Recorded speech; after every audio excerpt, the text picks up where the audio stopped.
Bok, ja sam Ana Marija Prgomet iz udruge Zero Waste Croatia i s Iskonovcima sam vam pripremila niz videa povodom Dana planeta Zemlje kroz koje ću vas provesti malim koracima koje vi možete primijeniti u svojoj svakodnevnici i pomoći očuvanju planete Zemlje. Sudeći po rekvizitima vjerojatno znate što slijedi. Slijedi nam vrtlarenje na balkonu. Vrtlarstvo je aktivnost koja nas može opustiti na našim balkonima i jednostavnim radnjama možemo zasaditi pravu malu vrtnu oazu. Osim povrća koje vidimo u ovim teglicama, možemo zasaditi i razno cvijeće koje je privlačno pčelama i ostalim kukcima, bitnima za bioraznolikost. Zašto je bitno vrtlariti?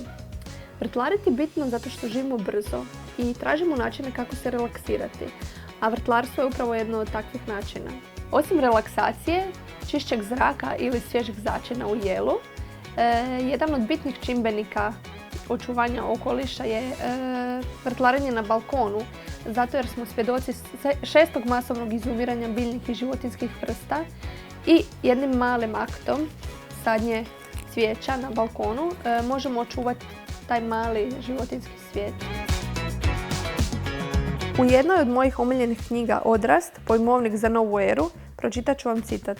Danas više od 800 milijuna ljudi u svijetu sudjeluju u urbanoj poljoprivredi. Premda su u mnogim slučajevima, posebno na globalnom sjeveru, ti vrtovi premali da svakodnevno prehrane vrtlare i njihove obitelji.